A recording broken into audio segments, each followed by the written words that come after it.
Merci de rester fidèle au programme de BB24. Voici le sommaire.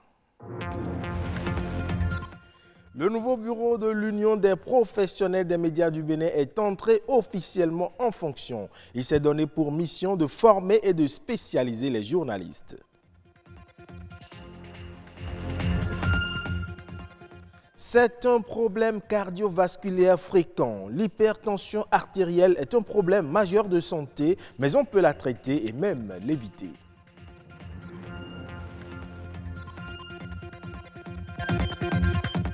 Climat et météo, deux éléments indispensables à l'agriculture qui nécessitent une bonne maîtrise pour un bon rendement. Comment y arriver, c'est à savoir.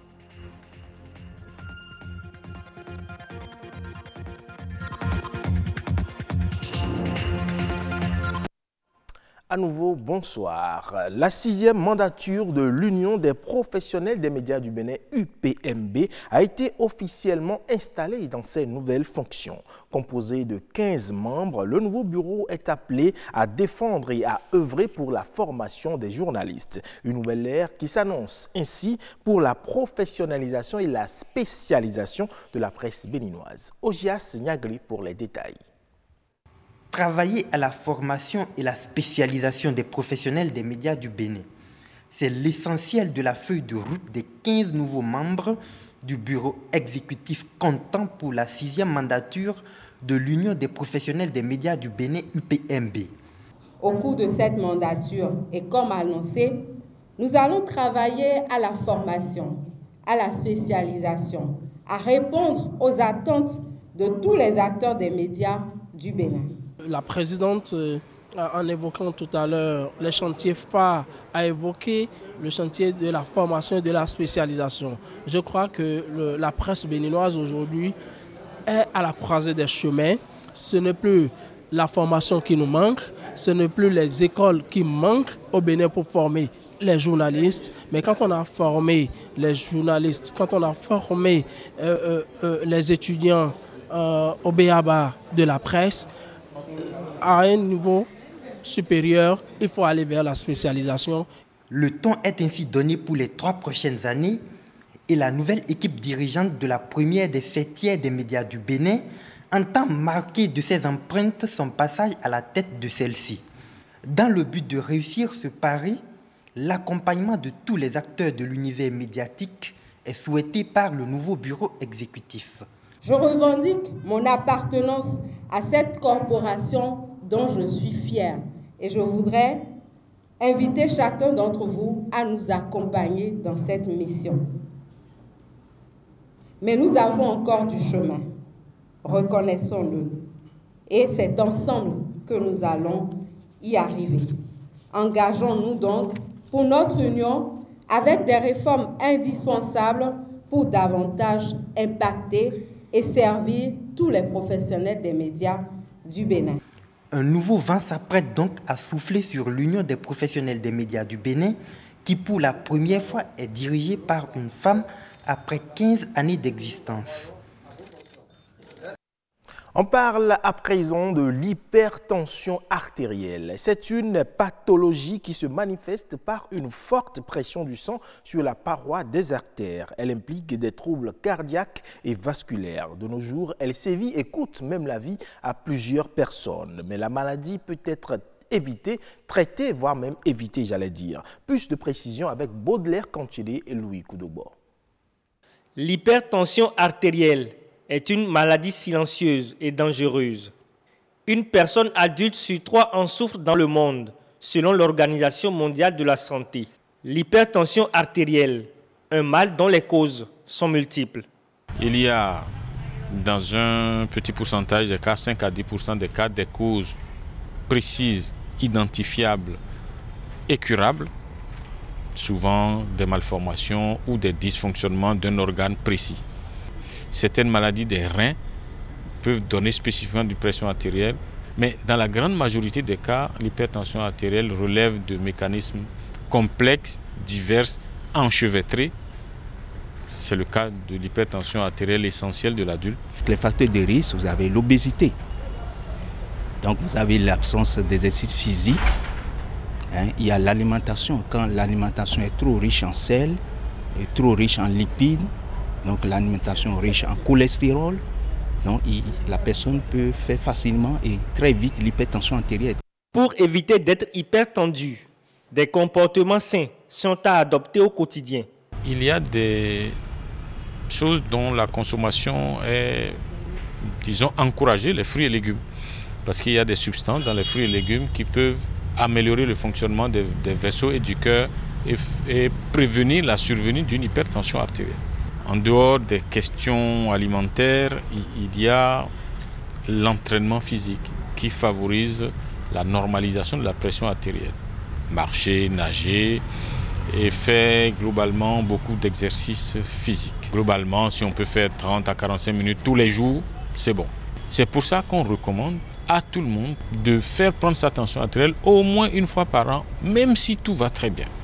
Une recommandation du médecin pour aider les malades à contrôler périodiquement leur tension artérielle. Un geste simple à multiples bénéfices.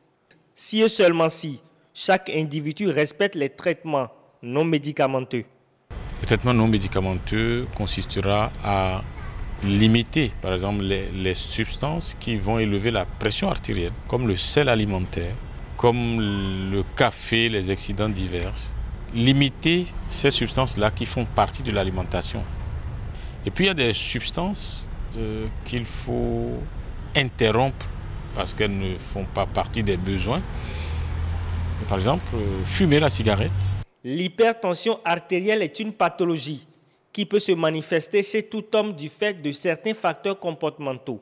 Contrôler alors quotidiennement sa tension artérielle est un geste simple mais salutaire que tout être doit pouvoir faire pour réguler sa tension.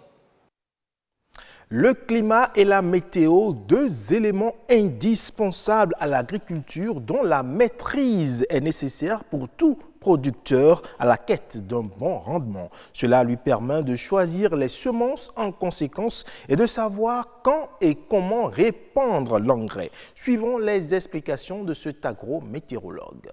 Nous avons des applications en météo qui sont beaucoup plus utiles pour l'agriculture. C'est pourquoi nous parlons de l'agrométéorologie, c'est-à-dire l'application de la météorologie à l'agriculture. Aujourd'hui, avec les changements climatiques, nos paysans ont du mal à maîtriser les saisons.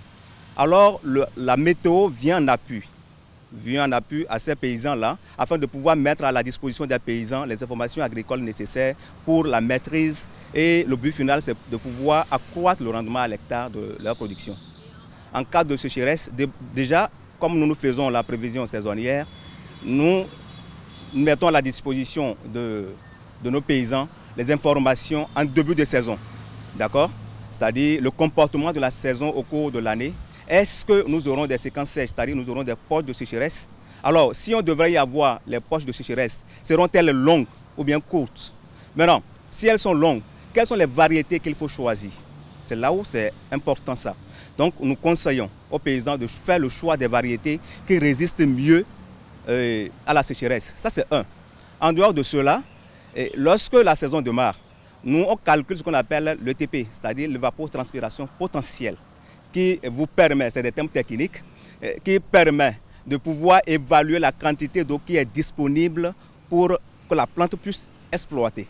D'accord? Et lorsque nous calculons ce paramètre qui est l'ETP, ça nous permet de dire aux paysans que la plante est en train de traverser une période de stress hydrique, c'est-à-dire que la sécheresse. Donc, vous le conseillez par exemple de ne pas mener certaines pratiques, de ne pas répandre l'engrais pendant cette période afin de pouvoir permettre à la plante de résister face à la sécheresse. En nouvelle brève, à présent, le Ghana et le groupe marocain OCP ont procédé à la signature d'un accord de coopération concernant les activités centrées sur les agriculteurs, la cartographie des sols, l'innovation et l'enregistrement numérique des agriculteurs, ainsi qu'un term sheet pour le projet industriel ayant pour but de renforcer les principaux aspects du développement de l'agriculture et de l'industrie ghanéenne. Cet accord s'inscrit dans le cadre d'un mémorandum d'entente dans lequel les deux parties se sont engagées à améliorer la chaîne de valeur des engrais afin de fournir des engrais sur mesure à des prix compétitifs pour les agriculteurs ghanéens et les former pour une meilleure connaissance de leur culture en vue d'optimiser la nutrition des sols et d'utiliser des solutions financières. Les défis à relever dans le système éducatif des pays africains étaient au menu de la 9e édition du Forum panafricain sur les politiques éducatives qui s'est tenu à Dakar, au Sénégal. Ce forum régional constitue une plateforme de partage d'expériences sur la collaboration avec et au sein des groupes locaux d'éducation et d'autres processus d'examen du secteur de l'éducation. Les précisions. Ce forum régional sur les politiques éducatives a été un moment d'échange et de partage d'expériences entre coalitions nationales de la société civile pour l'éducation, mais aussi un moment d'évaluation des systèmes éducatifs en Afrique. Je n'ai pas de doute sur l'actualité et la pertinence du thème de notre forum, dont le but est de faire le point sur les progrès réalisés par les pays d'Afrique dans la mise en œuvre des principaux programmes d'éducation et le repositionnement des pays à travers le continent grâce à des stratégies novatrices et créatives, surtout en matière de financement. Si, par nos efforts collectifs, l'éducation a connu des progrès, notamment l'amélioration des taux d'achèvement des études primaires et secondaires du premier cycle, il n'en demeure pas moins que les défis sont encore importants en Afrique. Face à ces défis, la société civile africaine s'engage plus que jamais à renforcer ses activités pour participer à une construction d'une éducation africaine crédible. Les coalitions nationales sont devenues des acteurs clés du système éducatif dont l'expertise et la valeur ajoutée est reconnue par tous les membres du système, y compris au sein du groupe local des partenaires de l'éducation. Au Sénégal, on a cette relation positive entre le ministère de l'Éducation nationale et COSIDEP. Donc un cas vraiment louable et qu'on voudrait voir appliqué ou repliqué dans tous les autres pays. Notre gouvernement, conformément à la volonté de son Excellence, Monsieur le Président de la République, travaillera avec tous les acteurs, et notamment la société civile. Ainsi, nous avons développé plusieurs partenariats avec votre composante nationale, la COSIDEP, et mené diverses initiatives dont l'impact sur l'accès équitable à une éducation de qualité est salué par tous. Pendant 3 jours, la société civile africaine et leurs partenaires vont réfléchir sur les voies et stratégies à mettre en œuvre afin de réaliser une éducation inclusive et équitable en Afrique. C'est là-dessus que prend fin cette édition. Merci pour votre aimable attention et bonne fin de journée du samedi à toutes et à tous.